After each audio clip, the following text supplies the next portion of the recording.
This week at NASA. Landing gear down and locked.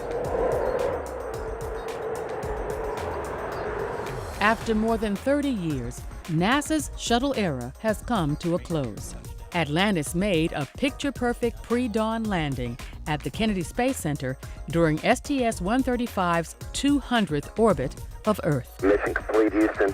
After serving the world for over 30 years, the space shuttle's earned its place in history and it's come to a final stop.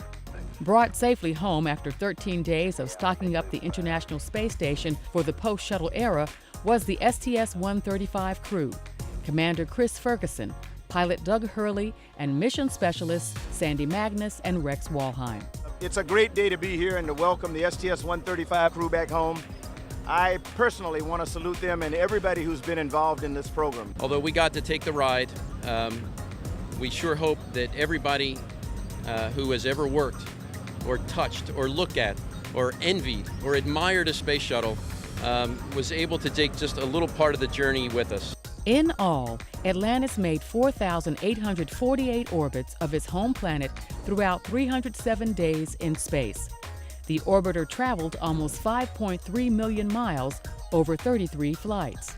As I stood out on the runway and stared at it, I looked at this winged vehicle and I thought about all the systems and when they were designed back in the 70s, and it was a true marvel. Hearing the sonic booms as Atlantis came home for the last time really made it drive home to me that this has been a heck of a program. Everybody feels good that we got the crew home safely, and we're looking forward to our next challenges.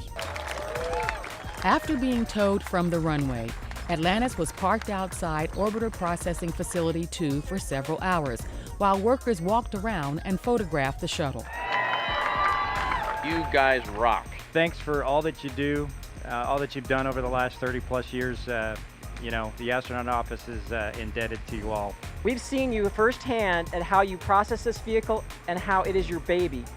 The space flight business really does run in our blood. The pride you take in your work, the care you take in your work, the dedication, the passion, you are what makes it possible for us to have these very challenging missions and succeed. This was also the setting for an employee appreciation event hosted by two former shuttle astronauts, NASA Administrator Charlie Bolden and Kennedy Center Director Bob Cabana. We got a lot to celebrate today. An outstanding mission, a successful program for 30 years. But, you know, in the end, the space shuttle is just hardware. What really makes NASA, what makes KSC, is each and every one of you. This final shuttle flight makes the end of an era, but also the start of a remarkable new chapter in our nation's story of exploration. With 135 missions flown over 30-plus years, the iconic shuttle, NASA's Space Transportation System, has left a legacy worthy of celebration. Lessons learned during these past decades will serve as stepping stones for the new era of human space exploration to follow.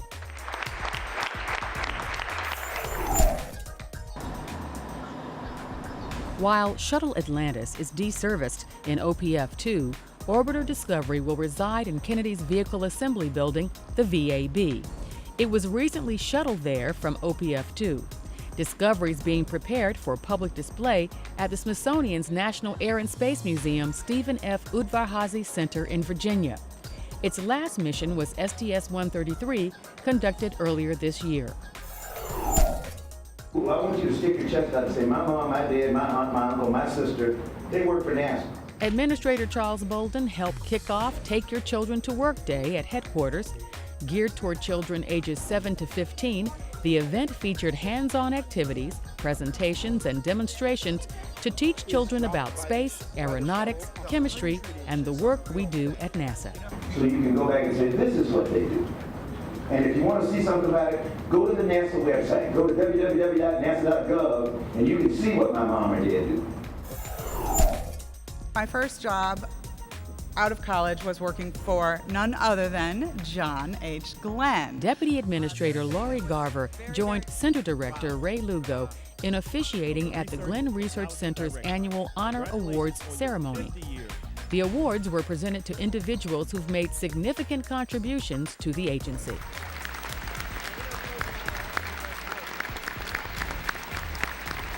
but I grew up in the Cold War. While at Glenn, Garver also sat down with 25 high school and college interns from 3 programs that offer support and direction for young men and women to undertake NASA careers after furthering their education in science, technology, engineering, and math. And now, centerpieces. Rising high school seniors from around the Commonwealth spent a week of their summer at NASA Langley planning a mission to Mars. It takes all kinds of things to make that mission successful. The Virginia Aerospace Science and Technology Scholars, also known as VASS, participated in an online program during the school year, and more than 100 students were given the opportunity to attend a week-long academy to heighten their interest in science, technology, engineering, and math. TRL is 9. VASS is the result of a partnership between the Virginia Space Grant Consortium and NASA Langley. Once it comes time to really start crunching the numbers. The students were broken down into 4 teams that worked together to plan the mission to Mars. The teams were getting there, living there, working there, and mission integration. During the week, students had the opportunity to hear from astronaut Roger Crouch. I'm a physicist, and when I was working here at Langley, I worked on heat shield materials, and then I worked on electronic materials, and then I worked on different kinds of experiments that needed to go into space. Between researching and team meetings, students participated in an activity to simulate communication in space by having a team member act as a rover. The rover must follow instructions from the rest of the team, acting as a mission control from another room. They also worked on their robotic skills, having to assemble and program their very own rover.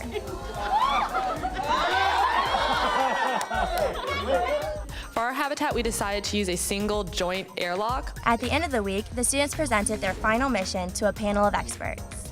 The ISRU systems would be initially used to produce enough fuel for the Mars ascent vehicle.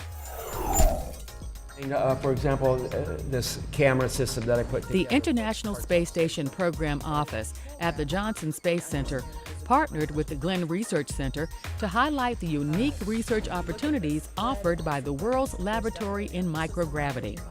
Held in Cleveland at the Great Lakes Science Center, this Destination Station Forum noted the accomplishments of the ISS National Laboratory and promoted future opportunities for commercial, academic, and government research and technology development.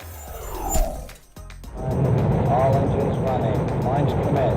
Liftoff. We have liftoff at 9:34 a.m. Eastern Daylight Time. 40 years ago, astronauts Dave Scott, Jim Irwin, and Al Worden took off from the Kennedy Space Center, headed into lunar orbit. It was the 4th mission to land humans on the moon and featured the first deep space EVA executed by Worden. The voyage also saw the first flight of the Lunar Roving Vehicle, which astronauts used to explore the geology of the Hadley-Rille Apennine region of the moon. Oh, what a big mountain that Hadley is. Yeah, it's beautiful. The LRV allowed Apollo 15, 16, and 17 astronauts to survey the lunar surface farther away from the lunar module than ever before. And that's This Week at NASA. For more on these and other stories, log on to www.nasa.gov.